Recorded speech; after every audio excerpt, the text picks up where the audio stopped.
so complicated. So I always look at that and go, it's a really complicated thing. And it's like, from a technical point of view, addressing it is not actually that complicated. From a software point of view, to run a triage, to have decision trees and all this sort of thing, it's not that complicated a piece of technology. What's complicated is the kind of programming behind it, or the knowledge base that goes behind it. And, potentially that's why in a lot of triage programs, it'll be like, a guided buying route, but there'll also be a triage, very much a service around it, whereas actually people interacting it. Because Joe, I mean, I know you'll be very kind of used to this, but services can be quite vague, really, can't they, in terms of defining what it is? They can, and I mean, sometimes it's kind of, even when you read a specification yourself, when you're actually involved in, engaging with that customer and procuring it, it's kind of like, quite often you can get to the end of 4 or 5 pages of, specified requirements, and you're kind of still asking yourself, what is it do they actually want to, first of all, buy here and achieve? And I think sometimes that achieve, or that focus on the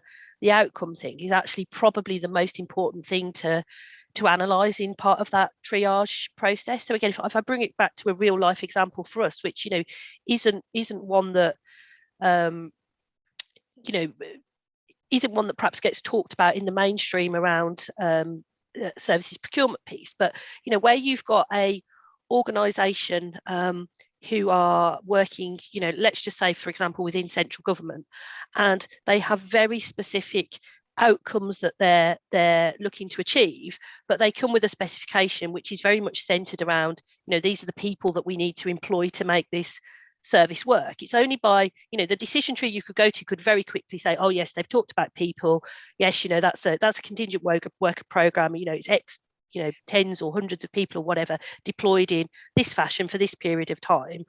through a traditional route to market, through a temporary labour supply route, effectively a contingent worker program. But when you actually drill it back to sort of through that triage process, being actually able to interact with them around what it is they're trying to achieve, what those outcomes are, that's when you're then able to open up a much wider breadth of discussion about actually whether you're looking to provide that work through an outsourced arrangement, through a supplier, actually whether it's a program that you can deliver through a specified statement of work with milestone payments against outcomes as you deliver that work for them. And I think, as Lee said, that value, that is where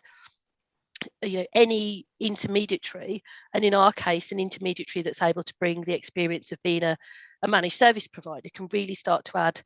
value to their customers. I think one thing that I've probably observed in that space is there is if we are bidding for or working with a customer to design and implement what I would call a traditional contingent worker program, so covering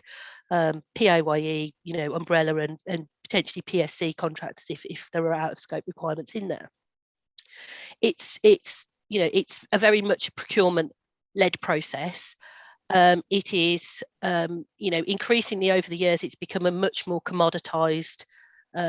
product that they're effectively purchasing. That the focus is, yes, they'll talk about quality, yes, they'll talk about risk, but there has been an ongoing